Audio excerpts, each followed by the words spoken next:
നാളെ നമുക്കൊരു ചെറിയ പരിപാടിയുണ്ട്. അപ്പോൾ അതിന് വേണ്ടിയിട്ട് ഇന്ന് 1, 2 സാധനങ്ങൾ വാങ്ങാനായിട്ട് നമ്മൾ അത്തച്ചീരും കൂട്ടിയിട്ട് ഒന്ന് തൊടുപുഴ വരെ പോവാണ് കേട്ടോ.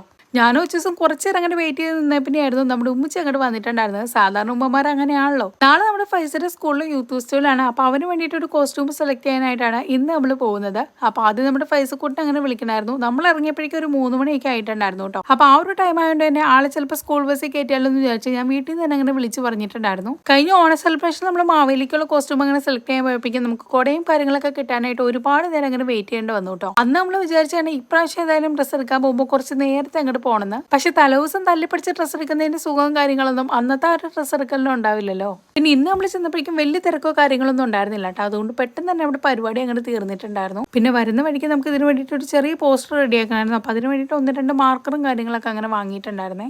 അങ്ങനെ വീട്ടിലെത്തി കഴിഞ്ഞപ്പോഴാണ് ഉമ്മച്ചി നല്ല ദോശയും ഓംലേറ്റ് ഒക്കെ അങ്ങോട്ട് റെഡിയാക്കി തരുന്നത്. അങ്ങനെ ആ ഒരു ചായയോടൊക്കെ കഴിഞ്ഞിട്ട് നമ്മുടെ കലാപരമായ പ്രവർത്തനം അങ്ങോട്ട് തുടങ്ങി.